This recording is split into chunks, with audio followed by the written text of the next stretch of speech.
के बेरंग जाने जिंदगी हमार हो, चढ़ते फागुन जात बाड़ू ससुरार हो। ए जान के बेरंग जाने जिंदगी हमार हो, चढ़ते फागुन जात बाड़ू ससुरार हो। तो का करी अरे बानी मजबूर दूर जाता नी तो हसे दिल नया अपन दुखई हो। अरे हंसी खुशी रही हो सोना हमरा बिना लोरावा जानी बोया हो। लोरावा से मोर घोरी रंगवा या बीरवा, पिया संगे होली मनई हो।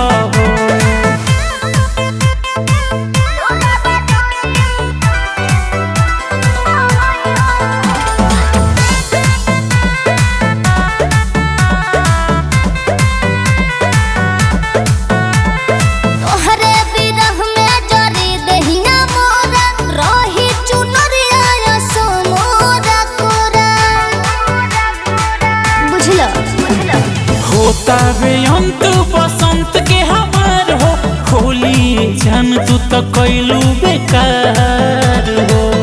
अरे किस्मत में लिखल बा हमरा जुदाई, जमील जामल गई हो। अरे हंसी खुशी रही हो सोना हमरा बिना लोरावा जानी बोया हो। लोरावा से मोर घोरी रंगवा या बीरवा, पिया संगे होली मनई हो।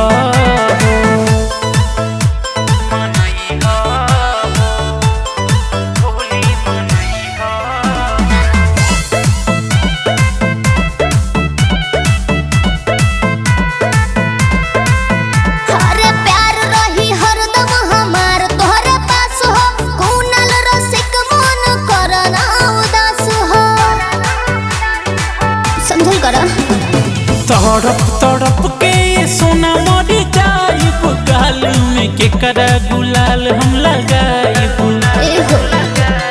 करब इंतजार तोहार करे जा ससुर मिले हो।